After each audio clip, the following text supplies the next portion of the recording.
Assalamualaikum warahmatullahi wabarakatuh. Selamat datang ke channel Ustazah Zawati.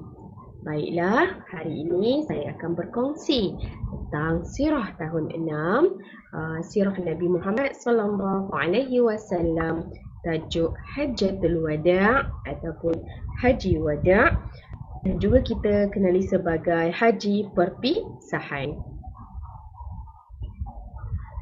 Standard pembelajaran yang terkandung dalam tajuk Haji Wada'. Okey, yang pertama, standard kandungan 5.4.1 menerangkan latar belakang peristiwa Hajjatul Wada'. 5.4.2 menjelaskan kronologi peristiwa Hajjatul Wada'.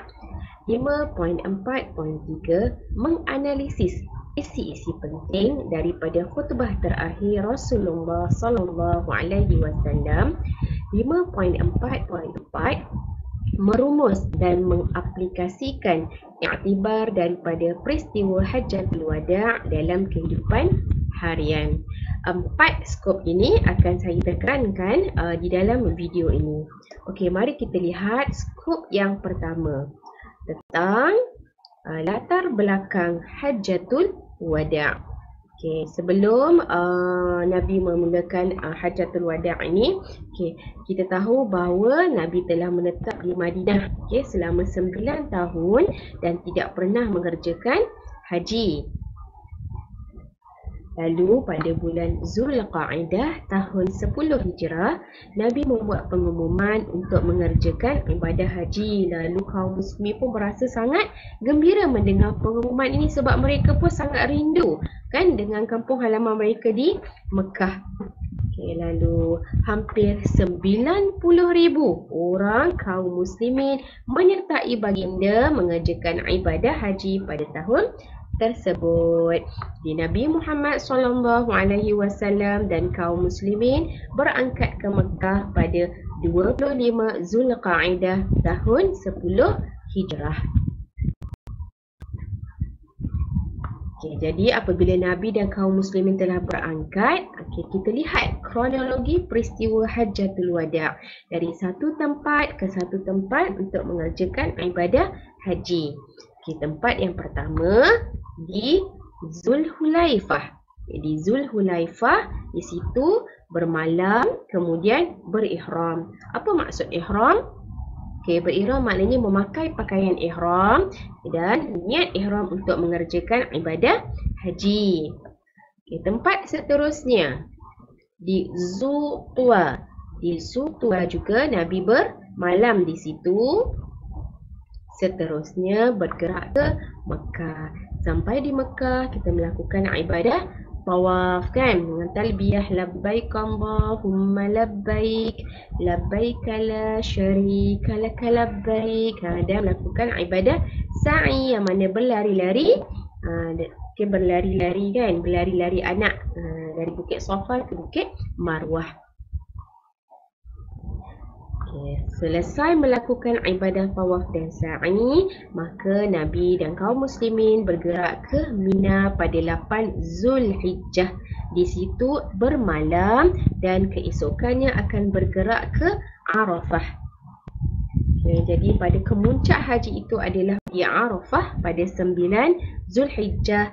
Ia melakukan ibadah wukuf dan khutbah terakhir yang disampaikan oleh Nabi Muhammad sallallahu alaihi wasallam. Seterusnya bergerak ke Muzdalifah pada 10 Zulhijjah dan juga bermalam di Muzdalifah, dan ke Mina semula pada 11 hingga 13 Zulhijjah untuk melontar jamrah dan menyembelih unta. Apa itu melontar jamrah? Melontar 7 batu kecil di 3 tempat jamrah nanti di situ. Dan yang seterusnya, selesai melakukan ibadah tersebut, bergerak semula ke Mekah untuk melakukan ibadah tawaf, dan selesai haji maka bergerak ke Madinah. Jadi ini adalah kronologi daripada satu tempat ke satu tempat untuk mengerjakan ibadah haji dengan sempurna. Seterusnya kita lihat apakah yang terkandung di dalam khutbah akhir Nabi Muhammad sallallahu alaihi wasallam. Okey, saya mengambil ringkasan daripada buku teks. Okey, yang pertama, Nabi menekankan tanggungjawab mengeratkan persaudaraan sesama Islam. Kita harus mengeratkan pertalian di antara orang Islam kan, satu sama lain, dan mengelakkan berlakunya permusuhan. Okey, amalan jahiliyah dihapuskan. Mana kita tahu sebelum datang di Islam, amalan jahiliyah sangat kuat diamalkan. Okey, yang mana menindas kepada kaum wanita. Okey, contoh macam tu. Okey, yang ketiga, bila Islam datang, Islam menekankan supaya bersikap baik terhadap kaum wanita. Sama rata layanan di antara lelaki dan perempuan. Al-Quran dan As-Sunnah dijadikan pegangan hidup. Terusnya, mentaati pemimpin selagi tidak melanggar syarak. Okay. Di dalam tu juga Nabi menekankan ibadah solat fardu, ibadah puasa, zakat dan haji yang mana merupakan rukun Islam yang wajib dilakukan oleh setiap orang Islam. Juga Nabi menekankan supaya semua orang Islam menjauhi riba. Riba tu apa? Berlebih-lebihan kan. Maksudnya menganiaya lah di antara satu pihak di dalam perniagaan ataupun urusan jual beli. Okey, jadi Ustazah harap semua faham tentang latar belakang peristiwa Hajjatul Wada, bila berlakunya, berapa ramai yang mengikuti Nabi Muhammad sallallahu alaihi wasallam. Okey, kronologi daripada satu tempat ke satu tempat untuk mengerjakan ibadah haji, dan saya terangkan tadi ringkasan-ringkasan yang terkandung di dalam khutbah terakhir Nabi Muhammad sallallahu alaihi wasallam. Sekarang mari kita lihat iktibar daripada peristiwa Hajjatul Wada. Apakah iktibarnya? Iktibar yang pertama, bersungguh-sungguh melakukan ibadah. Okey, sebab kita ibadah ini hanya kepada Allah, untuk melakukan ibadah daripada Allah kerana kena bersungguh-sungguh untuk ganjaran pahala kan, dan syurga di sana nanti.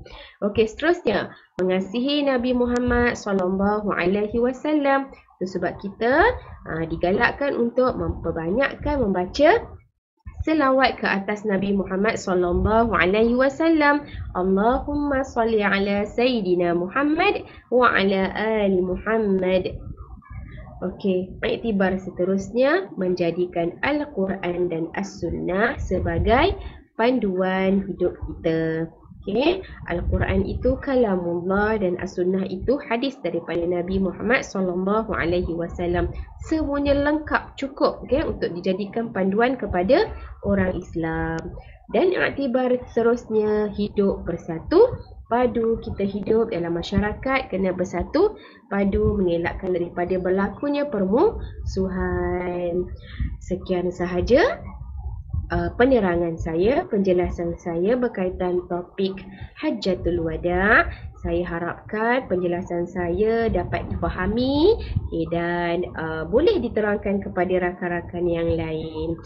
Saya harap rakan-rakan, anak-anak murid yang menonton boleh like, komen dan share video ini kepada rakan-rakan yang lain. Dan jangan lupa bagi yang belum subscribe channel saya, sila tekan button subscribe dan tekan button loceng di situ agar notifikasi video saya seterusnya dapat diketahui.